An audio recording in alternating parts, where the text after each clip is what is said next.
ஸ்ரீ குருப்யோ நமஹ. சிவாய திருச்சிற்றம்பலம். ஸ்ரீ மாத்ரே நமஹ. ஸ்ருதி ஸ்மிருதி புராணானாம் ஆலயம் கருணாலயம் நமாமி பகவத் பாதசங்கரம் லோகசங்கரம். சதாசிவ சமாரம்பாம் சங்கராச்சாரிய மத்தியமாம் அஸ்மதாச்சாரிய பரியந்தாம் வந்தே குரு பரம்பரா. குண்டலி குமாரி குட்டிலே சண்டி சராச்சர சவித்ரி சாமுண்டே குணினி குஹாரிணி குஹ்யே குருமூர்த்தே த்வாம் நமாமி காமாட்சி. விமலபட்டி கமலக்குட்டி புஸ்தக ருத்ராட்ச சஸ்த ஹஸ்தபுட்டி காமாட்சி பக்ஷ்மலாட்சி கலித விபஞ்சி விபாசி வைரிஞ்சி. ஹரி ஓம். பரமேஸ்வர ஸ்வரூபமான உங்க எல்லாருக்கும் என்னோட நமஸ்காரம். தாரமர் கொன்றையும் ஷண்பகமாலையும் சாத்தும் தில்லை ஊரர்தம் பாகத்து உமை மைந்தனே, உலகேழும் பெற்ற சீர் அபிராமி அந்தாதி எப்போதும் என் சிந்தையுள்ளே காரமர் மேனி கணபதியே நிற்க கட்டுரையே.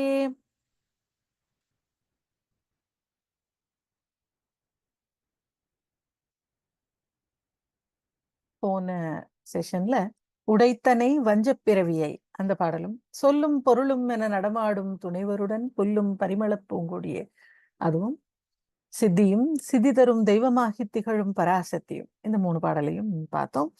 அந்த பாடலை புறத்தை அன்றே அப்படின்னு முடிச்சிருந்தார். அன்றே அப்படின்னு ஆரம்பிக்கணும் அந்தாதி. அடுத்த பாடல் 30வது பாடல். அன்றே தடுத்து என்னை ஆண்டு கொண்டாய், கொண்டதல்ல என்கை நன்றே உனக்கு, இனி நான் என் செய்யணும், நடுக்கடலுள் சென்றே விழினும் கரையேற்றுகை நின் திருவுளமே, ஒன்றே பல உருவே அருவே என் ஊமையவளே. ரொம்ப எளிமையான, அப்படி படிச்சாலே புரியுது, நாம இதுக்கு வேற ஒன்றும் இதுக்கு கஷ்டப்பட வேண்டிய அவசியம் இல்லாத ஒரு எளிமையான பாடல்.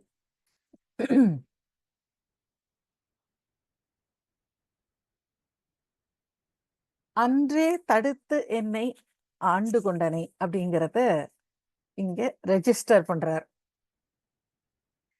ஆட்கொள்ளுதல்னா என்ன? அது நமக்கு ஃபர்ஸ்ட் தெரியும்ல. ஆண்டு கொள்ளுதல் அப்படின்னா என்ன? நாம மாயையில இருக்கோம். சரி, இதுதான்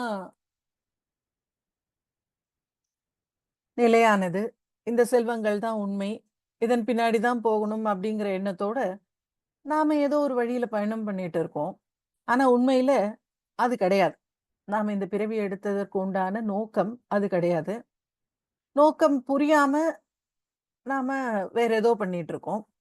அப்போ யாராவது ஒருத்தங்க நம்ம நடுவுல வந்து, இப்ப நாம எங்கேயோ போகணும்னு வச்சுக்கோங்களேன். நம்ம சென்னையில இருந்து தஞ்சாவூர் போகணும்.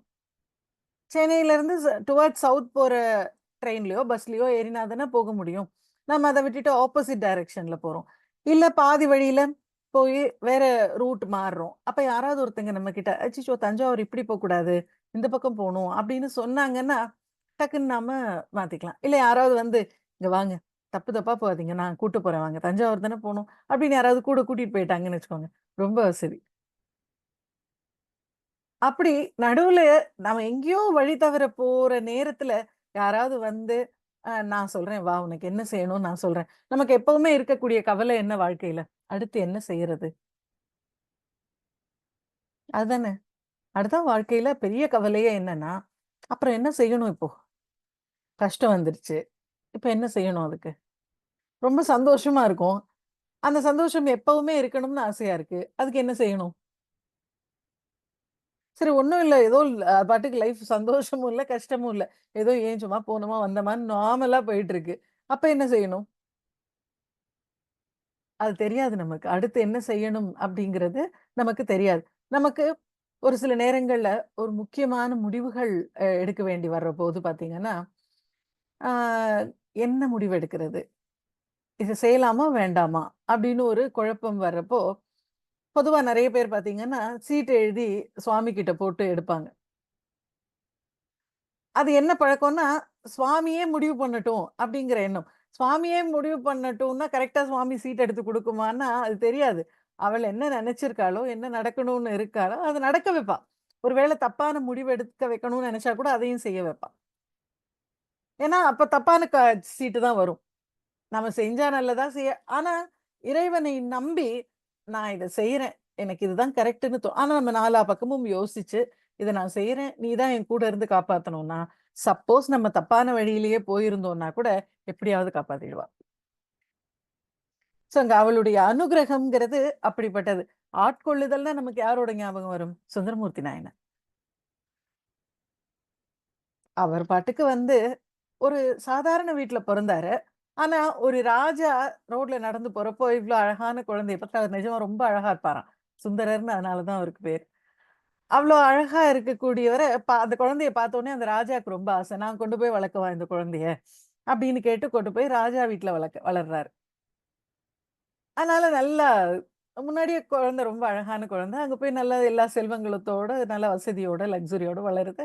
அதனால ரொம்ப அழகா இருக்கு அந்த குழந்தை. அந்த ஒரு வயசு வந்தது. என் நேச்சுரலி நடக்கிறது தானே. ஒரு பையன் நல்லா வளர்ந்துட்டு இருக்கான். எல்லா படிப்பும் நல்லா கத்துட்டான். எல்லாம் செஞ்சான். இப்போ ஒரு வயசு வந்தது. அவனுக்கு கல்யாணம் பண்ணி வைக்கணும் அப்படின்னு அம்மா, அப்பா நினைக்கிறது நியாயம் தானே. ஒரு கல்யாணத்த பண்ணி வச்சாங்க. இப்ப இங்கேருந்து என்ன ஆகும்?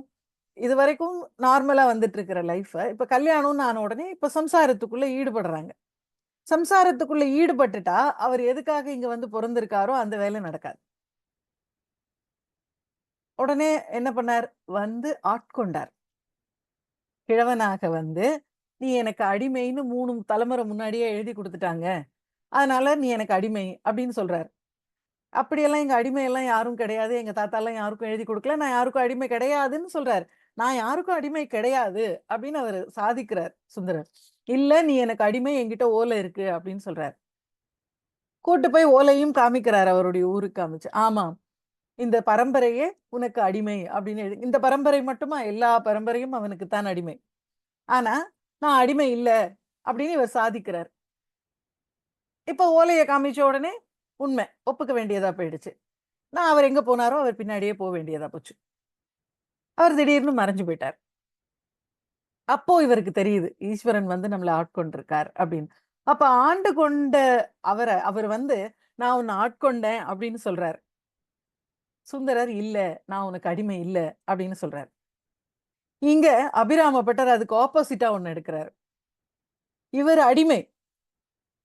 அடிமையா ஆட்கொண்டவங்க இருக்காங்கல்ல, அவங்க வந்து நீ எனக்கு அடிமையே இல்லப்பா. நான் உன்ன ஆட்கொள்ளவே இல்ல. உனக்கும் எனக்கும் ஒரு சம்பந்தமும் இல்ல." அப்படின்னு அவங்க சொன்னா என்ன பண்றது? அங்க சுந்தரருடைய கதையில, அடிமை வந்து நான் அடிமை இல்லன்னு சொல்றாரு. ஆட்கொண்டவர் வந்து நான் ஆட்கொண்டேன் உன்ன, நீ அடிமை தான்ங்கிறாரு. இங்க அபிராம பட்டர் அத ஆப்போசிட்டா யோசிக்கிறாரு. நான் வந்து அடிமை. ஆனா, நீ என்ன அடிமையாக ஆட்கொண்டு இருக்கல்ல, நீ வந்து என்னைக்காவது ஒரு நாள் நான் உன்ன ஆட்கொள்ளவே இல்லப்பா. உன்ன எனக்கு தெரியவே தெரியாது. நான் உன்ன பார்த்ததே இல்ல. அப்படின்னு தேவி வந்து சொல்லிட்டா, என்ன ஆகுறது? அப்படி சொல்லலாமா? சொல்லுவாளா? அப்படின்னு அவருக்கு ஒரு டவுட் வந்துருச்சு. ஏன்னா, ஆட்கொண்டுட்டா. ஆட்கொண்டதுனால அவருக்கு எல்லாமே தேவிங்கிற மாதிரி ஆயிடுச்சு. எல்லாமே தேவிங்கிற தைரியத்துல அவர் பாட்டுக்கு அவருடைய வாழ்க்கைய நடத்திட்டு இருக்காரு. அடுத்தடுத்த அடிகள எடுத்து வச்சுட்டு இருக்கார். தேவியினுடைய பரிபூர்ண தரிசனத்த பார்க்கிறார். அமாவாசை, பௌர்ணமின்னு சொல்லிட்டார். எல்லாம் ஆச்சு. இப்ப வந்து திடீர்னு, "அப்பப்பா எனக்கும் உனக்கும் சம்மந்தம் இல்ல. நீ பாட்டுக்கு எதையாவது சொன்னா, அதுக்கு நான் பொறுப்பு இல்லன்னு" சொல்லிட்டான்னா என்ன செய்றது? அப்படி ஒரு நிலை அந்த சுந்தரருடைய கதைக்கு அப்படியே ஆப்போசிட்டா இங்க ஒண்ணு நடக்குமா? அப்படின்னா நடக்க வாய்ப்பு இருக்கு. ஏன்னா, முன்னாடியே என்ன சொல்லியிருக்காரு? ம் "பத்மபத யுகம் சூடும் பணி எனக்கே அடைத்தனை" அப்படின்லாம் முன்னாடியே சொல்லியிருக்காரு. "நீ எனக்கு வந்து ஆட்கொண்டு இருக்க" அப்படிங்கிறதுக்கு. "நெஞ்சத்து அழுக்கையெல்லாம் நின் அருட்புனலால் துடைத்தனைன்லாம்" சொல்லியிருக்காரு. இப்ப வந்து "எனக்கு உனக்கும் சம்பந்தம் இல்ல. நான் உன்ன ஆட்கொள்ளவே இல்ல" அப்படின்னு சொல்லிட்டா, என்ன பண்றது? "அன்றே தடுத்து என்னை ஆண்டு கொண்டாய். கொண்டதல்ல என்கை கரெக்ட்டா?" அப்படின்னு கேட்கிறாரு. "இல்ல நான் ஆட்கொள்ளல" அப்படின்னு சொல்றது. "நன்றே இதுவெல்லாம் உனக்கு நல்லா இருக்கா?" அப்படின்னு கேட்போம்ல. "நன்றே உனக்கு. உனக்கு நல்லா இருக்கா இது? நீ அன்னைக்கே ஆட்கொண்டல்ல. இப்ப வந்து ஆட்கொள்ளலன்னு போய் சொன்னா சொல்லலாமா? அது உனக்கு கரெக்ட்டா?" அப்படின்னு கேட்கிறாரு. ரொம்ப முன்னாடியே வந்து என்ன ஆட்கொண்டுட்ட. உன்ன ஆட்கொண்டதுனால தான் இன்னைக்கு வரைக்கும் என்னுடைய வாழ்க்கை உன் பின்னாடியே போய்க்கிட்டு இருக்கு. அன்றே தடுத்து என்னை ஆண்டு கொண்டாய். கொண்டது அல்ல. ஆண்டு கொண்டத இல்லன்னு சொன்னா அப்படி சொல்றது உனக்கு கரெக்ட்டா? உனக்கு நல்லதா? உனக்கு நியாயமா? அப்படின்னு கேட்கிறார். இந்த நியாயம் இப்போ ஒரு குழந்தை வந்து அ அம்மான்னு கூப்பிட்டு அம்மா கிட்ட போறப்ப, "ஐய்யயோ! இது என் குழந்தை இல்ல. நீ என் குழந்தையே கிடையாது." அப்படின்னு சொன்னா அவளுக்கு எப்படி இருக்கும் அந்த குழந்தைக்கு? "இது என்னடா இது நம்ம அம்மா நம்மள குழந்தை இல்லன்னு சொல்றாங்களே!" அப்படின்னு சொல்லிட்டு. இப்ப இந்த அண்ணா, தம்பி சண்டையில எல்லாம் பார்த்தீங்கன்னா, அக்கா, தங்கச்சி இந்த சண்டையிலலாம் ஒரு குழந்தைய நீ வந்து ஆக்சுவலா இங்க பொறக்கவே இல்ல. எங்க அம்மாக்கு நான் மட்டும் தான் பொறந்தேன். நீ வந்து எங்கேயோ இருந்த குப்பை தொட்டியில உன்ன கொண்டு வந்து தான் வளர்த்தாங்க. அப்படின்னு போய் ஒரு குழந்தை இன்னொரு குழந்தைட்ட சொல்லிடும். அந்த குழந்தைக்கு நிஜமாவே அப்படிதானோ ஏன்னா, இதுல என்னன்னா ஒரு 3 குழந்தைங்க, ஒரு 2 குழந்தைங்க இருந்ததுன்னா, எல்லாருக்குமே மனசுக்குள்ள அவங்கள தான் நல்லா பாத்துக்கிறாங்க. நமக்கு மட்டும் சரியா பாத்துக்கிறது இல்லங்கிறது எல்லா குழந்தைக்குமே இருக்கும் மனசுக்குள்ள. ஏன்னா, இவங்க எல்லாரையும் ஈக்குவலா ட்ரீட் பண்றப்போ, அந்த குழந்தைங்களுக்கு ஒருவேள அவங்கள தான் ரொம்ப பிடிக்கும் போல அம்மாக்கு. நமக்கு நம்மள பிடிக்காதுன்னு 2 குழந்தையும் நெனச்சுட்டு இருக்கிற சமயத்துல, ஒரு குழந்தை இன்னொரு குழந்தைகிட்ட போய், "இல்ல உன்ன குப்பை தொட்டியில இருந்து தான் தூக்கிட்டு வந்தோம்." அப்படின்னு சொன்ன உடனே, இந்த குழந்தை நிஜம்னு உண்மைன்னு நம்பிடும். "அப்படியா?" அப்படின்னு அம்மா கிட்ட போய் கேட்டா, "அதெல்லாம் இல்ல. அவ ஏதோ உளறுறா. நீ வாம்மா. நீயும் தான் தங்கம். என் குழந்தை தான் நீ." அப்படின்னு சொல்லிட்டா ஒண்ணும் இல்ல. அப்ப அந்த அம்மா வந்து, "ஆமா. உன்னையும் குப்பை தொட்டியில இருந்து தான் தூக்கிட்டு வந்தோம். அவன் சொல்றது கரெக்ட்டுன்னு" சொல்லிட்டா, அப்ப வந்து இன்னமும் கஷ்டமா போயிடும் அந்த குழந்தைக்கு. இவங்க சொல்றத கூட நம்பாம இருக்கலாம். ஆனா, அந்த தடுத்தாட்கொண்டதை இல்லைன்னு இப்ப அம்மா சொல்லிட்டா என்ன ஆகும்? சரி. அந்த குழந்தை என்னோட குழந்தை தான்னு சொல்ல மாட்டா. என்னோட குழந்தை தான்னு தான் சொல்லுவா. எப்படி இருந்தாலும் அம்மா அழவிட மாட்டா. அப்படி சொல்லிட்டாலும் இந்த குழந்தை வந்து கொஞ்சம் வால் குழந்தையா இருந்துச்சுன்னு வச்சுக்கோங்களேன். எதையாவது தேவையில்லாத வேலைய செஞ்சு, ஏதாவது ஒரு ஆபத்த இழுத்துக்கிட்டே இருக்கு. கொஞ்சம் கவனிக்காம விட்டா, எதையாவது இழுத்து தலையில போட்டுக்குது. கீழ கொட்டி விட்டுடுது. ஏதோ ஒரு ஆக்சிடென்ட் நடந்துகிட்டே இருக்கு. எப்ப பார்த்தாலும் கண்ண வச்சுக்கிட்டே இருக்க வேண்டியிருக்கு.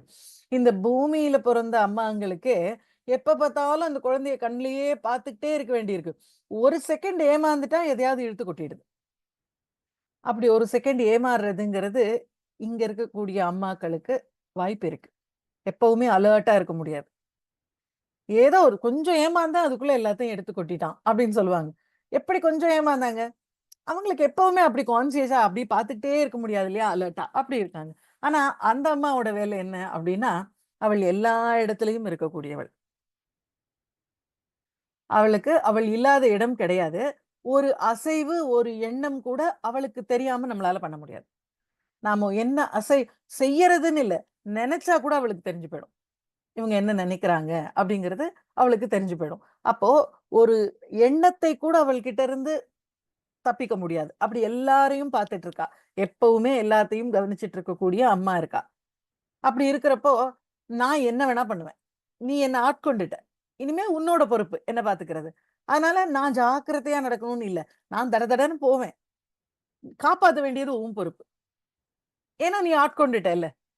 இனிமே இல்லன்னு சொல்ல முடியாது. அதாவது ஒரு குழந்தை இப்போ எனக்கு ஐயோ! நீங்கலாம் பேசுறத பார்த்தா எனக்கு எங்கேயாவது போய் விழுந்து சாகலாம் போல இருக்கு. அப்படின்னு சொல்லுது ஒரு குழந்தை. என்னடா இந்த குழந்தை இப்படி சொல்லுதே! அப்படின்னா, அந்த அம்மா முன்னாடியே பாரு நீ என்ன திட்டிட்ட அதனால நான் சாக போறேன் அப்படின்னு விஷத்த எடுத்து சாப்பிட்டதுன்னா, அந்த அம்மா தடுத்துடுவா. இப்படியெல்லாம் இல்ல உன்ன இனிமே நான் திட்டவே மாட்டேன். இந்த மாரிலாம் பண்ணாத அப்படின்னு. அந்த அம்மா இல்லாதப்ப ஏதாவது பண்ணா இவங்களால ஒண்ணும் பண்ண முடியாது.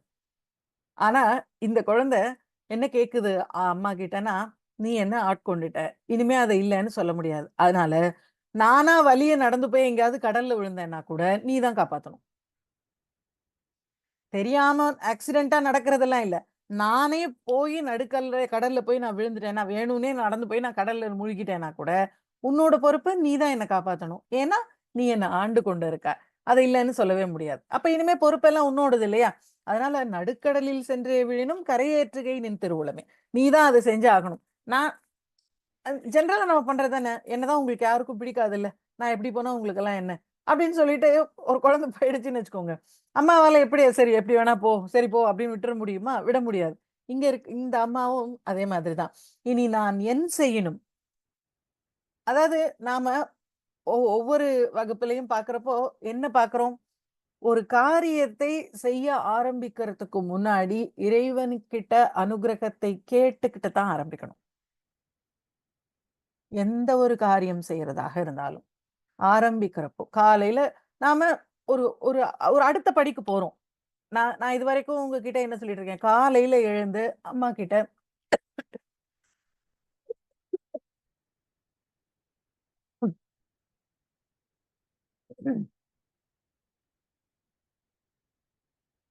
காலையில எழுந்து இந்த அற்புதமான ஒரு நாளை குடுத்ததுக்காக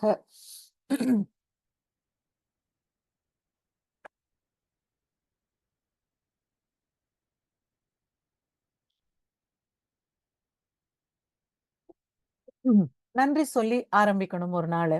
அதேபோல ஒரு நாள் முடியறப்போ, இந்த நாள்ல எந்த விதமான கவலைகளும், கஷ்டமும் இல்லாம, ஒரு ஸ்மூத்தா ஒரு நாள் போனதுக்கு அவளுக்கு நன்றி சொல்லணும். அப்படின்லாம் சொல்லியிருக்கோம். இப்போ நாம என்ன சொல்றோம், எந்த ஒரு சின்ன காரியம் ஆரம்பிச்சாலும், அந்த காரியம் ஆரம்பிக்கிறதுக்கு முன்னாடி, ஆமா உன்னுடைய அனுக்கிரகம் வேணும். இது நல்லபடியாக முடியறதுக்கு. அப்படின்னு ஒவ்வொரு காரியத்தையும் அப்படி நினைச்சே ஆரம்பிக்கணும். ஒரு ஒரு கிளாஸா உட்கார்றதுக்கு முன்னாடி, இதுல எந்த தடங்கலும் இல்லாம இது நல்லபடியா முடியணும். ஒண்ணு கத்துக்கிறீங்களா? இது நல்ல விதமா கத்துட்டு நான் முடிக்கணும். ஸோ இப்படி ஒரு ரசம் வைக்கிறீங்களா? ஆரம்பிக்கிறதுக்கு முன்னாடி, ஆமா இந்த ரசம் நல்லபடியா வந்து எல்லாருக்கும் ஆரோக்கியத்தை கொடுக்கணும். இப்படி ஒவ்வொரு காரியத்தையும் அவளையே நெனச்சு நெனச்சு செய்றப்போ, நான் என் செய்யினும், அதுல ஏதாவது ஒண்ணு தப்பா போயி, நடுக்கடலில் சென்றே வீழினும், கரையேற்றுகை நின் திருவுளம்.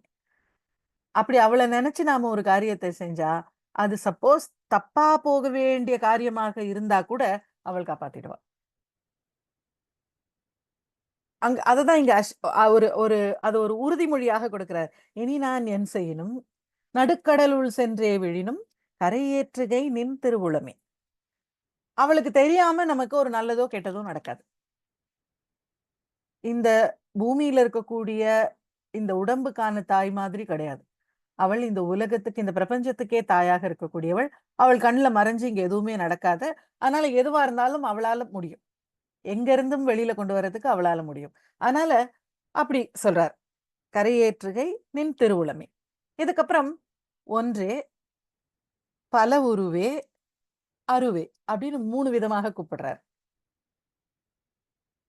ஏகாகினி, பகுரூபா, நிர் நிராகாரா. லலிதா சஹஸ்ரநாமத்தினுடைய நாமங்கள் இது 3ம். ஏகாகினி அதான் ஒரே பொருளாக இருக்கா. அவளைத் தவிர இன்னொரு பொருள் இல்லை. அத்வைதம். இருக்கிறது ஒரே பொருள். அவளே தான். அவளைத் தவிர இன்னொரு பொருள் கிடையாது.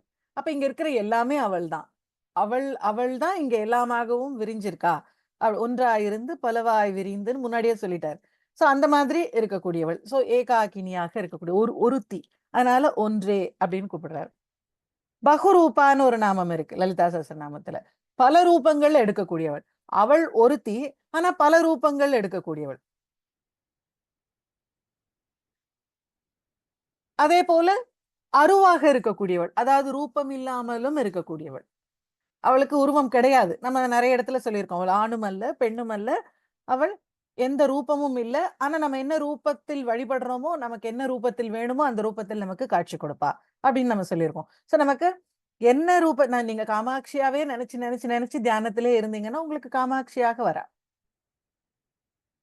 சோ நாம என்னவா நெனச்சுட்டு இருக்கோமோ, அதுவாக நமக்கு காட்சி கொடுக்கிறாளே தவிர, அதுக்காக நம்ம மேல இருக்கக்கூடிய பெரும் கருணையினால, ஒரு குழந்தைக்கு சின்ன குழந்தையில இருந்து அது அம்மாவ பார்த்தது இல்லன்னு வச்சுக்கோங்களேன். அதுக்கு நீங்க ஒரு ஃபோட்டோவ காமிச்சு, இவங்க தான் உங்க அம்மா அப்படின்னு சொல்லி, சொல்லி வளர்த்துருக்கீங்க. அம்மான்னா அதுக்கு அந்த ஃபோட்டோவ பார்த்தா ஞாபகம் வரும். இப்படிதான் இருப்பா என்னோட அம்மா அப்படின்னு. அதுக்கு ஆப்போசிட்டா வேற யாராவது ஒருத்தங்கள கொண்டு வந்து நிறுத்தி, வேற மாதிரி இருக்கிறவங்கள, இவங்க தான் உன் அம்மான்னு சொன்னா, "இல்ல, எங்க அம்மா வேற மாரி இருப்பாங்க." அப்படின்னு அந்த குழந்தை சொல்லும். அந்த அம்மா தான் வேணும்னு அழும். அது ஃபோட்டோல பார்த்த அம்மா தான் வேணும்னு நெனைக்கும். இது தெரிஞ்சு நம்ம மேல இருக்கக்கூடிய நாம காமாட்சியே பார்த்து பார்த்து, இவள் தான் தாயார், இவள் தான் இந்த பிரபஞ்சத்துக்கே தாயார், ஸ்ரீமாதா இவள் தான் அப்படின்னு நாம இருக்கிறப்போ, வேற ஒரு ரூபத்துல அவள் வந்தாள்ன்னு வச்சுக்கோங்களேன், நமக்கு இல்ல, இல்ல நீங்க இல்ல, நான் காமாட்சிய பார்க்கறதுக்காக வெயிட் பண்ணிட்டு இருக்கேன் அப்படின்னு சொல்லிடுவோம். அதனால நம்ம மேல இருக்கக்கூடிய பெரும் கருணையினால, நாம என்ன மனசுல நெனச்சுட்டு இருக்கோமோ, அந்த ரூபத்திலேயே வரா. அப்ப அவளுக்கு ரூபம் உண்டா? அவளுக்கு ரூபம் கிடையாது. அதனால தான் அவள் நிராகாரா. எந்த விதமான ரூபமும் இல்லாதவள். ரூபம் இல்ல அப்டின்னா, அருவே அப்டின்னு அருவம். அருவம்னா ரூபம் இல்லாத. அருவம், உருவம், அருவுருவம் அப்டின்னு சிவன சொல்றோம். சிவபெருமான சொல்றப்ப அருவமாக இருக்கிற எப்படி தேவி அருவமாக அது அருவம்னா உருவம் இல்லாமல் இருக்கிறது. உருவமே இல்லாமல் அவளுக்கு ஒரு ரூபம் இல்லாமல் இருக்கிறது. அப்படி இருக்கக்கூடியவர் உருவமா எடுத்தும் இருக்கக்கூடியவர், உருவமாக. அது உருவமா, இல்லையான்னு தெரியாத ஒரு லிங்க ஸ்வரூபமாக இருக்கார். லிங்க திருமேனி, இறைவனுடைய லிங்க திருமேனிங்கிறது உருவம். ஏன்னா, உருவமா இருந்தா எப்படி இருக்கணும்? கரச்சரணங்களோடு இருக்கணும். கைகள், கால்கள் இருக்கணும். நம்மள மாதிரி இருக்கணும். அந்த கரச்சரணங்களோட இல்ல. அப்போ அது அருவமா அப்டின்னா, இல்ல ஏதோ ஒண்ணு இருக்கு அந்த இடத்துல. அருவம்னா அங்க ஒண்ணுமே இருக்கக்கூடாது. ஆனா ஏதோ ஒண்ணு இருக்கு. அப்போ அது உருவமும் அல்ல, அருவமும் அல்லன்னா, அப்ப அது அரு உருவம் அப்படின்னு நாம சொல்றோம். அரு உருவம்னா, அருமையான ஒரு உருவம் அப்படின்னு ஒரு அர்த்தம். லிங்க திருமேனிக்கு அரு உருவம்ங்கிறது அப்படியும் ஒரு பொருள் எடுத்துக்கலாம். மிக அருமையான ஒரு உருவம். அது ஒரு ஒரு அற்புதமான ஒரு வடிவம் அது. லிங்க திருமேனியாக இறைவன் இருக்கிறது அப்படிங்கிறது. ம். அதே போல இவளும் நிராகாராவாக, எந்த ரூபங்களும் இல்லாம அருவமாக இருக்கிறாள். கடைசியாக என் உமையவளே. உமையவளே அப்படின்னு சொல்றது ஒரு விதம். என் உமையவளே அப்படின்னு இருக்கிறார். எப்படி என் உமையவள்? அவள் எல்லாருக்கும் பொதுவானவள் தானே அப்படின்னா, எல்லாருக்கும் பொதுவானவள் கிடையாது. எந்த தெய்வமும் எல்லாருக்கும் பொதுவானது கிடையாது. என்னோட காமாட்சி என் காமாட்சி. உங்களோட காமாட்சி உங்க காமாட்சி. 2ம் பொதுவானா 2ம் பொது கிடையாது. நான் என்னுடைய காமாட்சிய நான் எப்படி நினைச்சுக்கணும், அது அவள் முழுக்க எனக்கு சொந்தம். நான் நினைச்சிட்டு இருக்கிறதுல எவ்ளோ மாறுதல்களோட நீங்க நினைச்சிட்டு இருக்கலாம். நீங்க நினைச்சிட்டு இருக்கிற காமாட்சி உங்களுக்கு சொந்தம். அந்த ஒரே காமாட்சியானவள், நீங்க நினைச்சிட்டு இருக்கிற மாதிரி உங்களுக்கு சொந்தமாகுறா. நான் நினைச்சிட்டு இருக்கிற மாதிரி எனக்கு சொந்தமாகுறா. அப்படி இருக்கிறப்போ, எனக்கு மட்டுமே சொந்தமான ரூபம் அது. நான் என்னுடைய தியானத்துல, என்னுடைய பழக்கவழக்கத்துல அவள் எப்படி இருப்பான்னு நான் கற்பனை பண்ணி வச்சிருக்கனோ, அதுதான் என்னுடைய தெய்வம். அந்த தெய்வம் வேறயா அப்படின்னா, அவளால பப் ப பஹ் பகுரூபா. முன்னாடி எடுக்கணும். பல உருக்கள் எடுக்கக்கூடியவள். சக்தி நிலைகளே அப்படித்தான். இப்போ இறை இறை சக்தின்னு நாம சொல்றதெல்லாம், ஒரு சக்தி நிலைகள். அந்த சக்தி நிலைகள் வந்து இப்போ இப்ப காமாட்சியாக இருக்கக்கூடிய சக்தி நிலையானது, இப்ப நான் இன்னைக்கு நமஸ்காரம் பண்றேன். நான் இன்னைக்கு பாராயணம் பண்றேன். எனக்கு அனுக்கிரகம் பண்ணணும். என் கூட இருக்கணும். நீங்க பாராயணம் பண்றீங்க. உங்க கூட இருக்கணும். இப்படி எல்லார் கூடயும் இருக்கணுமே! அப்ப வந்து அவள் ஒவ்வொருவருக்கும் தனித்தனியா தானே இருக்கா. எல்லார் கூடயும் இருக்கா. நான் செய்றதையும் பார்த்துட்டு இருக்கா. என் எண்ணங்களை கவனிச்சுட்டு இருக்கா. என் கூட இருக்கா. நான் செயல்களை கவனிக்கிறா. என் வாக்கை கவனிக்கிறா. என் கூடவே ஒருத்தி இருக்கா. அப்ப அந்த சக்தி நிலைகள் பலவாக பிரிஞ்சு எல்லா இடத்துலயும் இருக்கு. அதுல ஏதோ ஒரு சக்தி நிலையை நான் எனக்கு சொந்தமாக்கிக்கிறேன். ஏன்னா, அது என் கூடவே இருக்கு அப்படின்னு நான் நம்புறேன். என் கூடவே இருந்து என்னையே பாதுகாத்து, என் கூடவே ஒரு ஒரு பாடி கார்ட் கூட அப்படி இருக்க மாட்டாங்க. அவங்க கூட ஏதோ ஒரு சொந்த வேலைகளுக்காக ஒரு தடவ போவாங்க. ஆனா இவள் எப்பவும் பிரியறதில்ல. நம்ம கூடவே இருக்கக்கூடியவள். அப்படி இருக்கக்கூடிய அவளோட நமக்கு எப்பவும் ஒரு ஒரு ஒரு கம்யூனிகேஷன். நம்ம கூடவே இருக்கிற கணவர் கூட நமக்கு இருக்கக்கூடிய நெருக்கத்தை விட ஜாஸ்தி நம்ம கூட இருக்கக்கூடிய இறைவியோட இருக்கக்கூடிய நெருக்கம். ஏன்னா, இவங்கெல்லாம் ஒரு ஸ்டேஜ்ல மாறுறாங்க. எங்கேயோ வெளியில போறாங்க, வராங்க. அவங்க இவங்கள இவள் நம்மள விட்டு பிரியறதே இல்ல. அப்ப எப்பவுமே நம்ம கூட இருக்கிறவளுக்கு தான் எல்லா கதையும் தெரியும், நம்மள பத்தி. நம்ம காலையில இப்போ ஒரு எக்ஸாம்பிள் காலையில ஹஸ்பண்ட் வெளியில கிளம்பி போனதுலருந்து, அந்த பக்கம் போன உடனே படுத்து நல்லா தூங்கிட்டு, சாயங்காலம் அவர் வர்றதுக்கு 1 மணி நேரம் முன்னாடி எந்திச்சு காலையிலருந்து பயங்கர வேலை எனக்கு வீட்ல. பயங்கரமா உட்காரவே இல்ல. நீங்க போனதுலருந்து நான் இன்னும் உட்காரவே இல்ல. அப்படி வேலை பார்த்துட்டு இருக்கேன். அப்படின்னு சொன்னா, ஐயோ! பாவம் அப்படி வேலை பார்த்துட்டு இருக்கியா? நீ வேணா நைட் டின்னர் செய்ய வேண்டாம். நம்ம வெளில சாப்பிட்டுக்கலாம். அப்படின்னு சொல்லிடுவார். ஏன்னா, அவ்வளோதான் தெரியும். ஏன்னா நடுவுல அந்த பீரியட் அவங்க நம்ம கூட இல்ல. ஆனா அம்மா கிட்ட சொல்ல முடியுமா? அம்மா கூடவே இருக்கா. நீ என்னென்னலாம் பேசுவேன்னு எனக்கு தெரியாதா? நீ காலையிலருந்து என்ன பண்ணிட்டு இருந்தேன்னு எனக்கு தெரியாதா? அப்படின்னு சொல்லிடுவா இல்லையா? ஸோ அப்படி நம்மளுடைய நடவடிக்கைகள் முழுக்க எங்கேயுமே எதுவுமே ஏமாத்த முடியாத ஒருத்தி நம்ம கூடவே இருக்கக்கூடிய அந்த இறை சக்தி. அந்த இறை சக்திக்கும் நமக்கும் இருக்கக்கூடிய தொடர்ப நம்ம உணர்ந்துகிட்டே இருக்கணும். அவ கூட நமக்கு ஒரு கம்யூனிகேஷன் இருந்துகிட்டே இருக்கணும். அவகிட்ட நம்ம பேசிக்கிட்டே இருக்கணும். அவளத்தான் இங்க அவருடைய அந்த சக்தியை என் உமையவளே அப்படின்னு சொல்றார். என்னுடைய உமையவள். உமை அப்படின்னா, உமாதேவியை உமை அப்படின்னு சொல்றப்போ உமையவள் அப்படின்னு. உமாங்கிறத பத்தி நம்ம முன்னாடியே ஒரு தடவ உமாங்கிற நாமம் வந்தபோது, நம்ம இத பத்தி பார்த்திருக்கோம். ஆம் எப்படி ஓம் அப்படிங்கிறது ஆ, உ, இம் அப்படிங்கிற 3 அக்ஷரங்களுடைய சேர்க்கை தான் ஓம் அப்படிங்கிறது. அந்த ஆ, உ, இம்ங்கிறத உ, இம், ஆ அப்படின்னு மாத்தினா, அதுதான் உமா. உ, இம், ஆ, உமா. இம் பிளஸ் ஆ, மா ஆகுது. இருக்கு. உமா. ஆ, உ, இம்னா ஓம். இது உமா. ஸோ இங்க பிரணவமே தான் இங்க உமையாக இருக்கு. பிரணவம்ங்கிற அந்த நாதம் இருக்கே, அந்த ஓங்காரம். அதுதான் இங்க உமையாக இருக்கு. ஓங்கார ரூபிணி அப்படின்னு அவளுக்கு அதனால தான் பேரு. ஓங்காரத்தின் ஸ்வரூபமாக அவள் இருக்கக்கூடியவள். அதனால உமை. என் உமையவளே அப்படின்னு முடிச்சிருக்கார் இந்த படத்த. அன்றே தடுத்து என்னை ஆண்டு கொண்டாய். கொண்டதல்ல என்கை நன்றே உனக்கு இனி நான் என் செய்யினும் நடுக்கடலுள் சென்றே விழினும் கரையேற்றுகை நின் திருவுளமே ஒன்றே பல உருவே அருவே என் உமையவளே.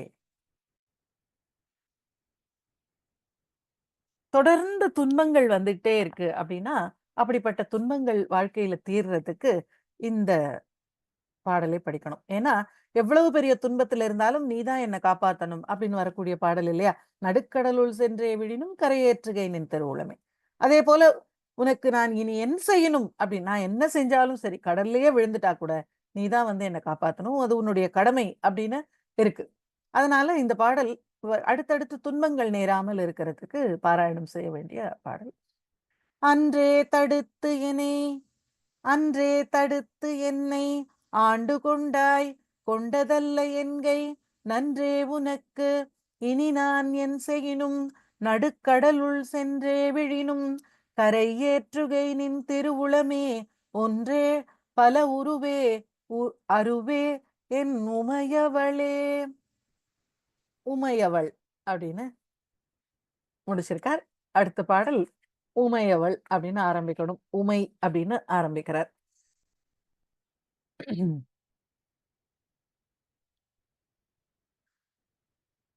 இப்போ அர்த்தநாரீஸ்வர ஸ்வரூபம் இருக்கு. அர்த்தநாரி அப்படிங்கிற வார்த்தை வந்து சைவத்துக்கு சொந்தமானது. அதாவது சிவனை வழிபடுபவர்கள் தான் அர்த்தநாரீஸ்வரன் அப்படி அர்த்தநாரீஸ்வர மூர்த்திங்கிறது சிவனுடைய ஒரு ரூபங்கள்ல ஒண்ணுக்கு பேர். ஈஸ்வரன் தானே முடியுது, ஆண்பால் பெயரா தானே இருக்கு. அர்த்தநாரீஸ்வரன் பாதி பெண்ணை உடைய ஈஸ்வரன் அப்படின்னு அர்த்தம். ஆனா தேவியினுடைய பக்தர்கள் அர்த்த ஈஸ்வர நாரி அப்படின்னு சொல்லுவாங்க. அர்த்தேஸ்வர நாரி. அர்த்தேஸ்வர நாரி அப்படின்னா பாதி ஈஸ்வரனை கொண்ட பெண். அர்த்தநார் ஈஸ்வரன் அப்படின்னா பாதி பெண்ணை கொண்ட ஈஸ்வரன். அங்க ஈஸ்வரனுடைய பெயர், இங்க தேவியனுடைய பெயர் அர்த்த ஈஸ்வர நாரி. பாதி ஸ்ரீகண்டார்த்த சரீரினி அப்படின்னு நமக்கு லலிதா சஹஸ்ரநாமத்துல வரும். ஸ்ரீகண்டனை பாதி வச்சிருக்க கூடியவள் தன்னுடைய உடம்பு. இங்க அவருடைய பாதியை இவள் போய் வாங்கல. ஸ்ரீகண்டனை இவள் தன்னுடைய பாதியாக வச்சிருக்கா. ஸ்ரீகண்டார்த்த சரீரினி. அர்த்தம்னா பாதி.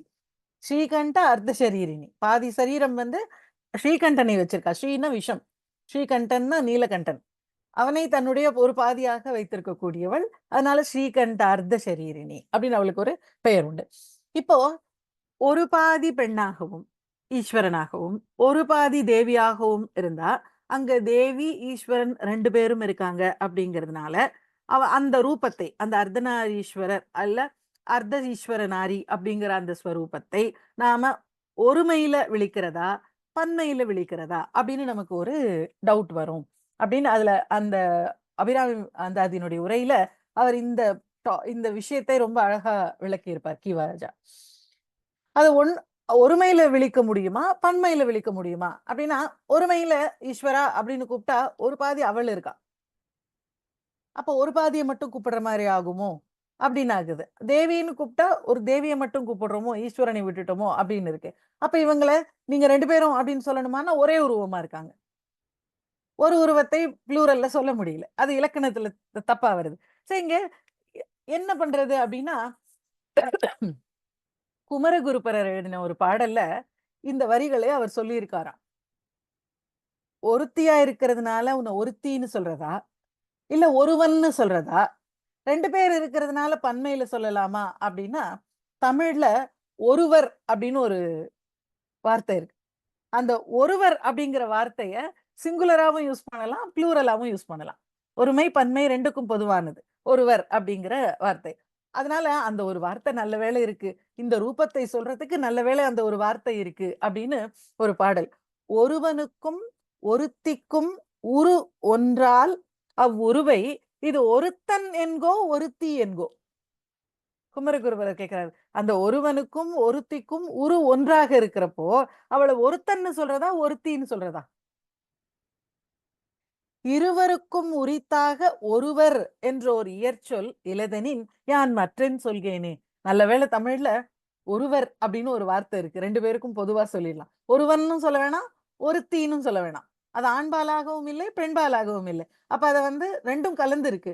அப்ப ஒருவர் அப்படின்னு ஒரு வார்த்தை இருக்கு. நல்ல வேளை.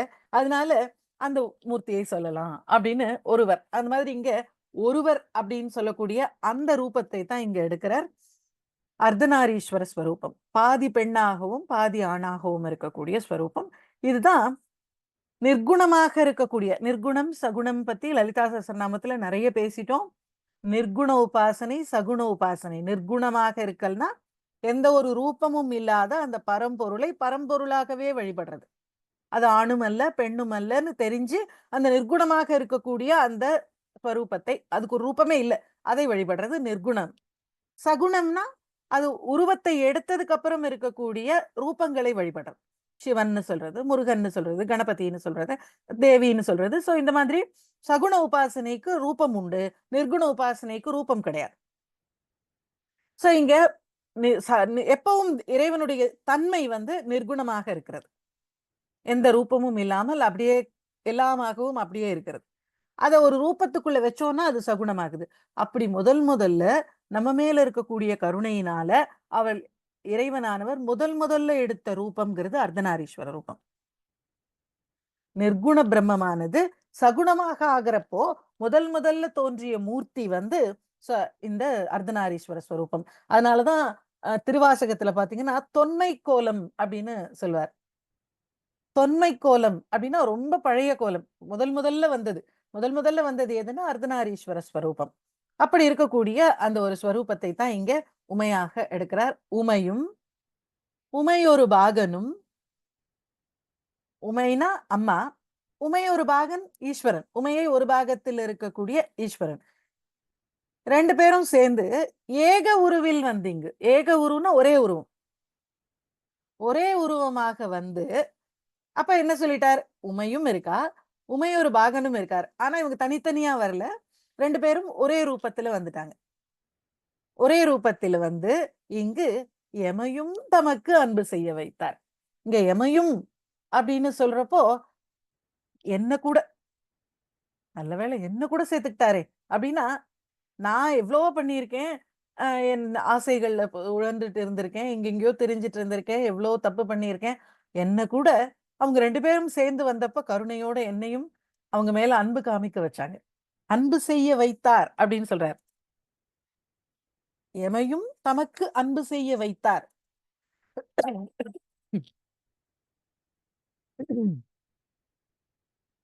நினைப்பித்தால் நின்னை நினைப்பேன் அப்படின்னு சொல்லுவாங்க. நீ என்ன நினைக்க வச்சேன்னா ஒண்ணு, நான் ஒண்ணு நினைப்பேன். அதுதான் உண்மை. நினைப்பித்தால் நின்னை நினைப்பேன். நீ நினைக்க வை. இல்லன்னா எப்படி நினைக்க முடியும்? அவங்க நினைக்க வைக்கலன்னா உங்களால நினைக்க முடியாது. அப்போ என்னை நினைக்க வை அப்படின்னும் அவங்க கிட்ட தான் கேட்கணும். நினைப்பித்தால் நின்னை நினைப்பேன் அப்படிங்கிறது தான் உண்மை. சோ இப்போ நாம அவங்க கிட்ட தான் அன்பு செய்யணுங்கிறதே நமக்கு ஞாபகம் இல்லாம, நாம வேற என்னென்னமோ செஞ்சுக்கிட்டு, வாழ்க்கைக்கு நமக்கு உபயோகம் இல்லாத, பிறவியை அறுக்கிறதுக்கு தேவையான விஷயங்களை செய்யாம, வேறு வேறு காரியங்களை செஞ்சுக்கிட்டு நாம இருந்தப்போ, அவங்க வந்து இங்கே முன்னாடியே சொல்லிட்டார். "வந்து என்னை ஆண்டு கொண்டாய்" அப்படின்னு. அப்படி வந்து ஆண்டு கொண்டு நமக்கு சொல்லிட்டாங்க. "பாரு இதெல்லாம் உன் வேலை கிடையாது. இனிமே நீ அதெல்லாம் செய்ய வேண்டாம். நீ இத தான் செய்யணும். இப்படித்தான் என் கூட தான் வரணும். என் மேல தான் நீ அன்பு காட்டணும்னு" சொல்லிட்டார். இப்போ என்ன ஆயிடுச்சு? தெளிவாக அவங்க மேல தான் அன்பு காட்டணும்னு தெரிஞ்சிருச்சு. இப்ப அத நமக்கு சொல்றார். அவங்க 2 பேரும் நான் ஏதோ வேற ஏதோ பண்ணிட்டு இருந்தப்போ, அவங்க 2 பேரும் ஒரே உருவமாக இங்க வந்து என்கிட்ட அந்த ஒரே உருவம் என்ன உருவம்? தேவின்னு நெனச்சா தேவி, ஈஸ்வரன் நெனச்சா ஈஸ்வரன். இவர் தேவியாக நெனச்சிருக்கார். 2 பேரும் ஒண்ணா வந்து என்னைய கூட அவங்க மேல அன்பு செய்ய வச்சாங்க. இல்லன்னா நான் அன்பு செஞ்சிருக்க மாட்டேன். அவங்க வந்து என்ன அவங்க மேல அன்பு செய்ய வச்சாங்க அப்படிங்கிறத தான் சொல்லியிருக்கார். உமையும், உமையொரு பாகனும் ஏக உருவில் வந்து இங்கு ஒரே ரூபமாக இங்க வந்து எமையும் தமக்கு அன்பு செய்ய வைத்தார். அப்படி அப்படி செஞ்சதுக்கு அப்புறம் வேற என்னத்த யோசிக்க வருது சொல்லுங்க? ஒரு ஒரு நெறியில போறீங்க. இந்த நெறியில போறப்போ உங்களுக்கு ஒரு என்லைட்மென்ட் கிடைக்குது. அது கிடைச்சதுக்கு அப்புறம் இந்த நெறிய விட்டுட்டு, சரி இதுல என்லைன்மென்ட் கிடைச்சிருச்சு. போதும் இத விட்டுட்டு நம்ம இன்னொரு வழியில போவோம். அப்படின்னு வேறு மதத்துக்கு போவோமா? இங்க ஒண்ணுமே கிடைக்கலன்னா தானே அங்க போணும் வேற எங்கேயாவது. இங்கேயே கிடைச்சிட்ட போதுக்கப்புறம் எங்கேயும் போறதுக்கு இல்ல. இங்கேயே கிடைச்சிருச்சு எனக்கு. தனக்கு என்னையும் தமக்கு அன்பு செய்ய வைத்தார். அதனால இனி எண்ணுதற்கு சமயங்களும் இல்லை. இத பத்தி வேற எதையாவது பத்தி வேணா ஒருவேள அந்த வழியில போனா இறை தரிசனம் கிடைக்குமோ? இந்த வழியில போனா சீக்கிரம் கிடைக்குமோ? அப்படி போனா கஷ்டம் தீருமோ? இப்படி போனா கஷ்டம் தீருமோ? அப்படின்லாம் நினைக்க வேண்டிய அவசியமே இல்ல. ஏன் இல்ல அப்படின்னா, இங்கேயே எல்லாம் கிடைச்சிருச்சு. இங்கேயே எல்லாம் கிடைச்சதுக்கு அப்புறம் இன்னொரு இடத்துக்கு போக வேண்டிய அவசியம் இல்ல. அதனால எதை கடைப்பிடிக்கணும்? இனிமே அடுத்து என்ன செய்யணும்? யார்கிட்டயாவது போய் இத வாங்கலாமா? அத வாங்கலாமா? அத செய்யலாமாங்கிற அந்த ஆராட்டமே இனிமே கிடையாது. எண்ணுதற்கு சமயங்களும் இல்லை. பொதுவா நாம எதை நோக்கி வாழ்க்கையை போக்கிட்டு இருக்கிறோமோ, அதுக்கு தகுந்த போல தான் இன்ப துன்பங்கள் வரும். உங்களுடைய இன்றைய நாள் என்ன குறிக்கோளோட விடிஞ்சிருக்கு? இன்னைக்கு நீங்க என்ன செய்யணும்னு நெனச்சிருக்கீங்களோ, அத பொறுத்து தான் உங்களுடைய இன்றைய இன்ப துன்பங்கள், துக்கம், சந்தோஷம் எல்லாம் வரும். இந்த வருடத்துக்குள்ள நீங்க என்ன செய்யணும்னு முடிவு பண்ணியிருக்கீங்களோ, அதை நோக்கி உங்களுடைய வாழ்க்கை நகர்ந்துகிட்டு இருந்தா, அதுக்கு உண்டான இன்ப துன்பங்கள் தான் இருக்கும். நோக்கமே இல்லாத வாழ்க்கைக்கு, நோக்கமே இல்லாதவங்களுக்கு என்ன இன்ப துன்பங்கள் வருமோ, அப்படித்தான் வரும். ஆனா, ஒரு பர்ட்டிகுலரா ஒரு இறைவனை அடையணும் அப்படிங்கிற எண்ணத்தோட செய்யக்கூடிய ஒரு ஜர்னி, ஒரு ஒரு ஒரு வாழ்க்கை அப்படி இருந்தது அப்படின்னா, அந்த வாழ்க்கையில் இன்பத் துன்பங்கள் அதுக்கு தகுந்த போல தான் வரும். இப்போ, அம் எனக்கு வந்து வாழ்க்கையில நான் ஒரு டாக்டர் ஆகணும் அப்படின்னு நெனச்சுட்டு நான் படிச்சுட்டு இருக்கேன். படிச்சு முடிச்சுட்டேன். இப்ப டாக்டர் ஆயிட்டேன். இப்ப வந்து எனக்கு என்ன தோணுது, நான் ஒரு அ பெரிய சர்ஜன் ஆகணும் அப்படின்னு நெனைக்கிறேன். அத அதுக்காக படிக்கிறேன். அப்புறம் பெரிய சர்ஜன் ஆகுறேன். அதுக்கப்புறம் அ ஒரு சீஃப் ஆகணும் அப்படின்னு இருக்கு. ஸோ இதுல என்னுடைய கெரியர்ல மேல, மேல, மேல நான் போணும். பெரிய ஹாஸ்பிட்டல் கட்டணும் அப்படின்னு நெனைக்கிறேன். அப்போ என்னுடைய நோக்கம் என்னவா இருந்துட்டு இருக்கோ, அதுக்கு உண்டான கஷ்டங்களையும், நஷ்டங்களையும், இன்பங்களையும் நான் அனுபவிப்பேன். ஒரு எக்ஸாம்பிள் நான் டாக்டர்ன்னு எடுத்துட்டதுனால, அதுல வரக்கூடிய கஷ்டங்கள்னு சொல்லி யாரையும் கஷ்டப்படுத்த வேண்டாம். அதனால நம்ம எக்ஸாம்பிள்ஸ விட்டுட்டு நான் விஷயத்தோட அப்படியே நிறுத்திக்கிறேன். இப்ப நாம என்ன செய்யறோமோ, எதை நோக்கி போறோமோ, அதுக்கு உண்டான இப்ப நான் வந்து என் வாழ்க்கையில இறைவன் தான் முக்கியம். இறைவனடி சேர்றது தான் முக்கியம். அது தவிர வேற எதுவும் இல்ல. அப்படின்னு நான் முடிவு பண்ணா, என் வாழ்க்கையிலுடைய இன்பங்களும், துன்பங்களும் அதுக்கு தகுந்த போல தான் வரும். எப்படின்னு நான் சொல்றேன். இப்ப நான் வந்து முடிவு பண்ணிட்டேன். எனக்கு லௌகீகமான பணம் சம்பாதிக்கக்கூடிய எந்த வேலையும் வேண்டாம். நான் இறைவனுக்காக மட்டும் தான் என் நேரத்தை செலவு பண்ணுவேன். அப்படின்னு நான் முடிவு பண்ணிட்டேன். அப்படின்னா, எனக்கு என்ன விதமான துன்பங்கள் வரும் அப்படின்னு புரிஞ்சுக்கிறதுக்காக உங்களுக்கு சொல்றேன். வேற யாரையாவது வச்சு சொன்னா அது கஷ்டமா இருக்கும். அதனால நான் இந்த வாழ்க்கையே வச்சு சொல்றேன். ஸோ இந்த எப்படிப்பட்ட துன்பங்கள் வரும்னா, என் எனக்கு இதை செய்ய முடியாதபடியான தடங்கல்கள்.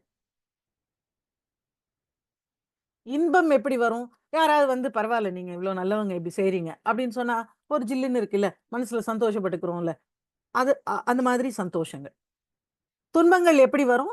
நான் எத நோக்கி போயிட்டு இருக்கேனோ, அத செய்ய முடியாதபடி துன்பங்கள். அததான் சோதனைகள்னு நாம சொல்றோம்.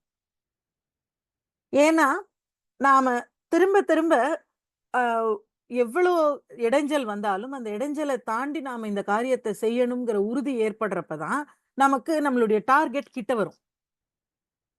சாதிக்கிறதுங்கிறது எப்ப நடக்கும் அப்டின்னா, அத எத முக்கியமான இப்ப நீங்க ம் ஒரு எக்ஸாம்பிள் சமீபமா கேட்டேன். அத நான் உங்களுக்கு சொல்றேன். நீங்க பொதுவாக கதைகள்ல, அ புராண கதைகள் எல்லாம் பார்த்தீங்கன்னா, ஒரு சின்ன ஒரு விஷயம் ஒண்ணு சாதாரணமாக சொல்லப்பட்டிருக்கும். அ என்னன்னா, ஒரு கதை கேட்கறதுக்காக ஒரு ரிஷிய தேடி போனாங்க. இல்ல ஒரு முனிவர் யாரோ உட்கார்ந்தாரு. அவர்ட்ட போய் கேளுங்க அப்படின்னு எல்லாரும் சொன்னாங்க. அதனால ஒருத்தங்க கிளம்பி அங்க போனாங்க. அங்க போய் அவங்க கிட்ட கேட்கறதுக்கு போனா, அவர் காலை கடன்களை பண்ணிட்டு இருந்தார். சந்தியாவந்தனம் முதலான அவருடைய காலையில பூஜை, அவருடைய நித்ய கர்மாக்கள், நித்ய அனுஷ்டானங்கள் இருக்கு இல்லையா? அந்த நித்ய அனுஷ்டானங்கள பண்ணிட்டு இருந்தார். அதனால வெயிட் பண்ணாங்க. அப்படின்னு புராண கதைகள்ல கேட்டிருப்பீங்க. அவர் பூஜை பண்ணிட்டு இருந்தார். அதனால வெயிட் பண்ணாங்க. அவங்க நித்திய கர்மாக்களை பண்ணிட்டு இருந்தாங்க. அதனால வெயிட் பண்ணாங்க. அப்படின்னு. முடிச்சுட்டு வந்து உங்களுக்கு என்ன வேணும்னு கேட்டார். அப்படின்னு படிச்சிருப்பீங்க. நீங்க ஒரு கதையை, ஒரு புராணத்தை எழுதிட்டு போறவங்க, சாதாரணமா எழுதாம இது என்ன ஒரு இந்த இடத்துல ஒரு இன்சிடென்ட். வந்தாங்க. அவர் வீட்ல இருந்தாரு. பார்க்குறேன் ஏதோ 10 நிமிஷத்துல வரேன்னு சொன்னாரு. அப்படின்னு எழுதல பாருங்க. இல்ல வந்துட்டாரு. கூப்பிட்ட உடனே வந்து பார்த்தாரு. அப்படின்னும் எழுதல. இல்ல அவரே வந்து இருப்பா ஒரு நிமிஷம், ஒரு 10 நிமிஷத்துல வரேன் அப்படின்னு சொன்னாருன்னும் எழுதல. அவங்க வந்தப்போ, அவர் நித்திய அனுஷ்டானங்கள பண்ணிட்டு இருந்தார். அவர் நித்திய அனுஷ்டானங்கள் பண்ணிட்டு இருந்ததுனால இவங்க வெயிட் பண்ணாங்க. அவர் நித்திய அனுஷ்டானங்கள முடிச்சுட்டு வந்து என்ன வேணும்னு கேட்டார். அப்படின்னு தான் இருக்கு.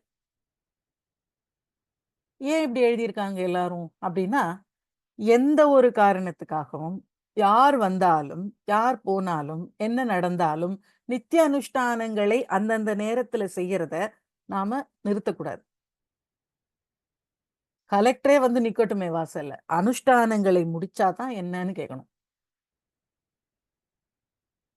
ஆனா, இது வந்து இது என்ன அனுஷ்டானங்களே கண்ணுக்கு கண்ணா முக்கியமானதாக நினைக்கணும். வாழ்க்கையினுடைய டார்கெட் எது? இந்த நித்திய அனுஷ்டானங்களை ஒழுங்கா பண்ணி இறைவனுடைய அன்பை பெறணும். அதுதான் முக்கியமா டார்கெட்டா இருக்கு. அப்படி இருக்கிறப்போ, நம்ம அந்த டார்கெட்டுக்கு கரெக்ட்டா அத செய்யணும். ஆனா, அப்ப வந்து கெஸ்ட் வந்தாங்கன்னு சொல்லிட்டு, காலையில பண்ண சொல்லியிருக்காங்க 6 மணிக்கு இந்த ஜெபம். பரவால்ல இன்னைக்கு இவங்களெல்லாம் பார்த்துட்டு கவனிச்சுட்டு 10 மணிக்கா பண்ணுவோம். அப்படின்னு தள்ளுறோம் இல்லையா? இப்போ நம்மளுடைய டார்கெட் என்னவா இருக்கு? இவங்களெல்லாம் சந்தோஷப்படுத்துறதா இருக்கே தவிர, இறைவனை சந்தோஷப்படுத்துறதா இல்ல. நமக்கு அது எது முக்கியம்? பிரையாரிட்டி. எதுக்கு பிரையாரிட்டி குடுத்தோம்? மத்தவங்களுக்கு பிரையாரிட்டி குடுத்தோம். இது தப்பு தானான்னா தப்பு தான். உங்க பூஜை, உங்களுடைய சு உங்களுடைய ஸ்பிரிச்சுவல் முன்னேற்றம், உங்களுடைய ஆன்மீக முன்னேற்றம் தான் முதல் விஷயம். அதுக்கு அப்புறம் தான் எல்லாமே. ஆனா, ஆன்மீக விஷயத்த நீங்க பிரையாரிட்டி குடுக்காம, மற்ற விஷயங்களுக்கு பிரையாரிட்டி குடுத்தீங்கன்னா, அப்ப என்ன அர்த்தம்? நீங்க வேற எதையோ நோக்கி போயிட்டு இருக்கீங்க. ஃப்ரீ டைம் இருந்தா நீங்க போவீங்க. ஃப்ரீ டைம்லயே டிராவல் பண்ணி சீக்கிரமா போய் சேர முடியாது. மெயினான டார்கெட்டே அதுவாக இருந்தாலே லேட் ஆகும். ஃபேமிலி ரெஸ்பான்சிபிலிட்டி கூட செகண்டரி தான். எல்லா ரெஸ்பான்சிபிலிட்டியும் செகண்டரி தான். நான் இப்படி சொல்றேனேன்னு நீங்க கோச்சுக்காதீங்க. இப்போ கெஸ்ட் வந்தாங்க. கெஸ்ட் வராங்க அப்படின்னு சொல்லிட்டு, நீங்க வந்து உங்களுடைய அனுஷ்டானத்த நிறுத்திட்டீங்க அப்படின்னா, ஒரு செகண்ட் நெனைக்கலாம் அவங்க, பரவால்ல நம்ம வந்த உடனே இவ பூஜை எல்லாம் பண்ணல, எல்லாத்தையும் தூக்கி போட்டு வந்துட்டா. அதனால ரொம்ப நல்லவ அப்படின்னு நெனைக்க போறாங்களா? கிடையாது. ஆனா, நீங்க உங்க பூஜைய முடிச்சுட்டு வந்தா, உங்களுக்கு வேணா குற்ற உணர்வா இருக்கலாம். ஐயோ! அவங்க வந்து வெயிட் பண்ணாங்க. நம்ம இத பண்ணிட்டு இருந்தோமே அப்படின்னு. ஆனா, உங்களுடைய பூஜையானது மார்க் செய்யப்படும். 6 மணிக்கு போனா அவங்க பூஜை பண்ணிட்டு இருப்பாங்கப்பா. நம்ம ஒரு 7 மணிக்கா அவங்க வீட்டுக்கு போலாம். அப்படின்னு அவங்களே அடுத்து டிசைட் பண்ணிடுவாங்க. இப்படி இதுக்கு பழக்கணுமே தவிர, நான் யார் வந்தாலும் எப்படியோ எல்லாத்தையும் அங்கேயே போட்டுட்டு அப்படியே ஓடி வந்துருவேன். நான் என் வேலைய செய்ய மாட்டேன் அப்படின்னு பழக்கிறது சரி கிடையாது. ஏன்னா, அனுஷ்டானங்கள் தான் முக்கியம். அதனால தான் எல்லா கதையிலயும் இந்த சீன் வர்றது. அனுஷ்டானங்களை ரிஷி பண்ணிட்டு இருந்தார். அவர் முடிச்சுட்டு வந்து என்னன்னு கேட்டார்ன்னா, யார் வந்தாலும் அனுஷ்டானங்களை முடிச்சுட்டு தான் வந்து என்னன்னு கேட்கணும்னு அர்த்தம். சோ இங்க நாம எதை நோக்கி போறோமோ, அதுக்கு தகுந்த போல இன்பத் துன்பங்கள் தான் நமக்கு வரும். நாம எத நோக்கி நீங்க மனசுல நெனச்சுட்டு இருக்கீங்க, எனக்கு நான் ஜெபம் பண்றது, ஸ்லோகா எல்லாம் கத்துக்கிறது, இதிகாசம், புராணங்கள் எல்லாம் கேட்கறது, இதெல்லாம் எனக்கு ரொம்ப முக்கியம். அத நோக்கி தான் நான் போயிட்டு இருக்கேன்னு நீங்க மனசுக்குள்ள நெனச்சுட்டு இருக்கீங்க. ஆனா பிரையாரிட்டி எதுக்கு குடுக்குறீங்க? வேற விஷயங்களுக்கு. எது வேணுமோ அதுக்கு தானே பிரையாரிட்டி குடுக்கணும். தாகம் தாகத்த விடுங்க. அது கூட நீங்க அடக்கிடுவீங்க. ட்ரெஸ் நெருப்பு பிடிச்சு எரியுது. தண்ணி ஊத்தணும். தண்ணி ஊத்த அணைக்க போயிட்டு இருக்கீங்க. வழியில வந்து இந்த ரீல்ஸ் பாரேன். இது கொஞ்சம் சூப்பரா இருக்கு. இந்த பொண்ணு நல்லா பண்ணியிருக்கு பாரேன் அப்படிங்கிறாங்க. ஒரு நிமிஷம் இந்த ரீல்ஸ மட்டும் பார்த்துட்டு போய் அப்புறமா நம்ம நெனைக்க மாட்டீங்கல்ல? ஆனா பூஜைக்கு கிளம்பணுங்கிறப்ப ரீல்ஸ் குடுத்தா பார்க்குறீங்க தானே? சரி இத மட்டும் பார்த்துட்டு, இது ஒண்ணு தான். இது ஒண்ணு மட்டும் பார்த்துட்டு அப்புறமா போறேன் அப்படின்னு. அதுதான் பிரையாரிட்டி. பிரையாரிட்டி எப்படி இருக்கணும்னா, இந்த ட்ரெஸ்ல நெருப்பு பத்தி எரிஞ்சுகிட்டு இருந்தா எது பிரையாரிட்டி? அதுபோல எப்பவுமே பிரையாரிட்டி கடவுள் தான். அதுக்கு அப்புறம் தான் மிச்சது எல்லாமே. அந்த கடவுள் தான் இந்த குழந்தைய குடுத்தாரு, இந்த குடும்பத்த குடுத்தாரு. ஆனா, இதுல உண்மை இருக்கணும். சத்தியம் இருக்கணும். குடும்பத்தில இருந்து தப்பிக்க கோவில், கோயில்ல இருந்து தப்பிக்க குடும்பம்னு இத சேஞ்ச் பண்ணிக்கிட்டே இருக்கிறது கிடையாது.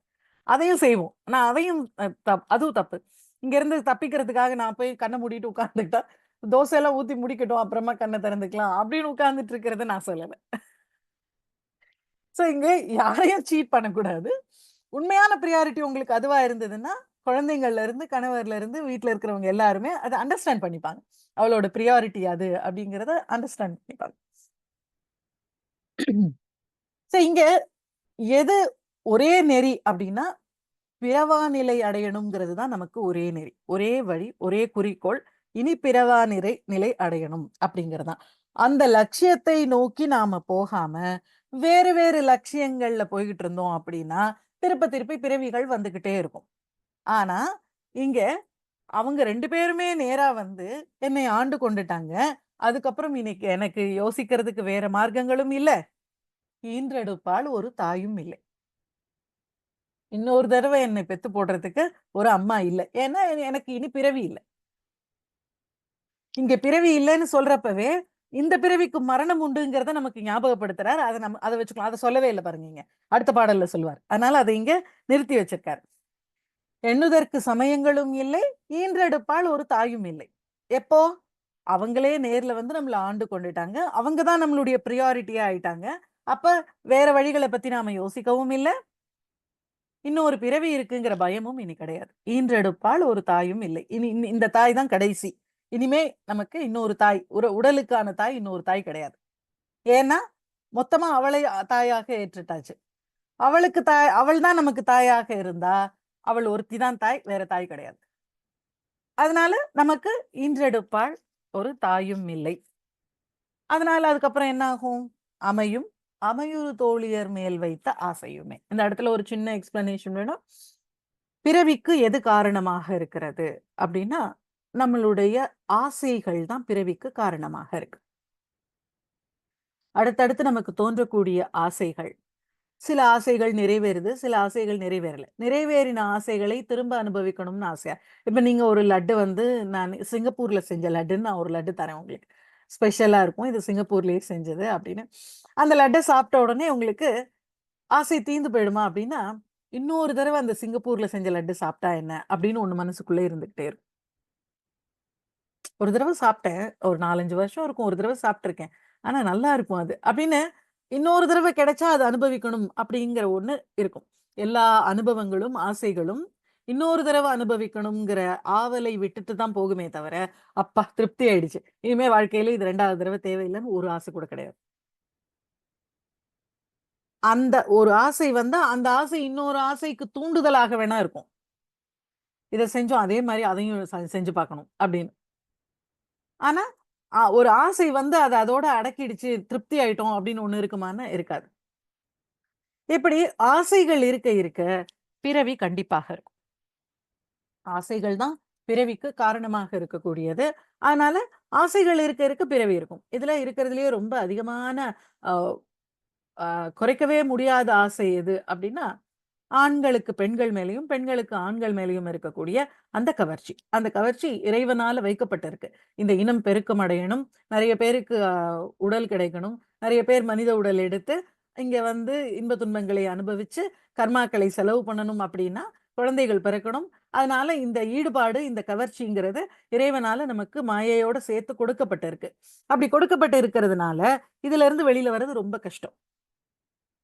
அதனால தான் கரெக்ட்டா கல்யாணத்தன்னைக்கு போய் ஆட்கொண்டார் சுந்தரர. அதுக்கப்புறம் 2 கல்யாணம் பண்ணி வச்சாரு இவரே. அது வேற. ஆனா, அங்க சம்சாரத்துக்குள்ள ஈடுபடுறப்போ கரெக்ட்டா போய் கூட்டிட்டு வந்துட்டார். அதனால அமையுறு தோழியர் அமையுறு தோழியர் மேல் வைத்த ஆசையுமே. அமையுறு தோழியர் அப்படிங்கிறது வந்து, வேயுறு தோழி பங்கன் அப்படிங்கிற வார்த்தையை ஞாபகப்படுத்தணும். வேயுறு தோழி அப்படின்னா என்ன விதமான தோல் உடையவள்? மூங்கில் போன்ற தோள்களை உடையவள். இங்கேயும் அமையுறு தோழி அப்படின்னா, மூங்கில் போன்ற தோள்களை உடையவள் அப்படின்னு அர்த்தம். இந்த கைகள் வந்து மூங்கில் மாதிரி தோள்ல இருந்து இந்த கைகள் வந்து மூங்கில் மாதிரி இருக்குமாம். அதனால அவளுக்கு அமையுறு தோழியர், வேயுறு தோழின்னு அதனால தான் பேரு.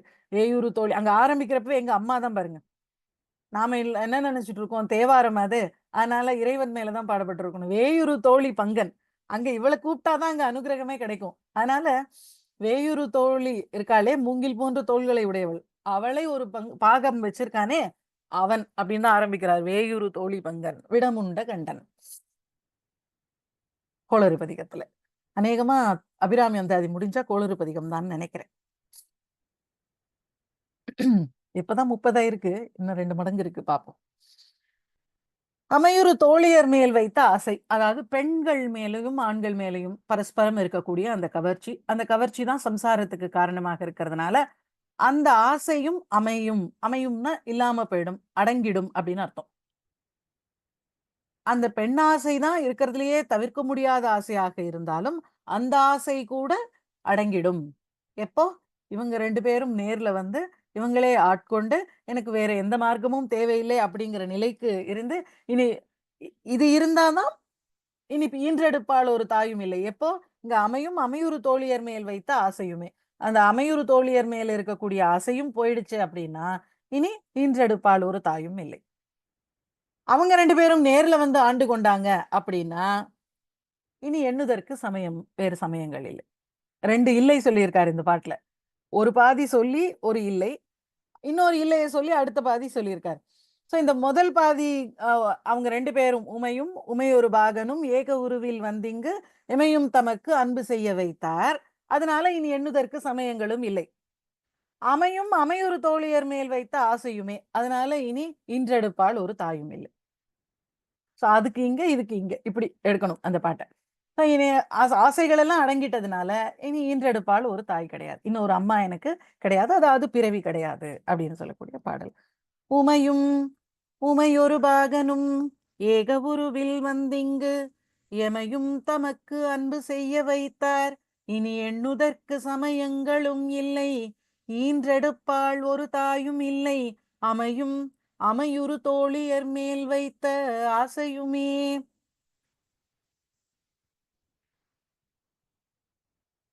ஸ்ரீமாத்ரே நமக. சிவாய திருச்சிற்றம்பலம்.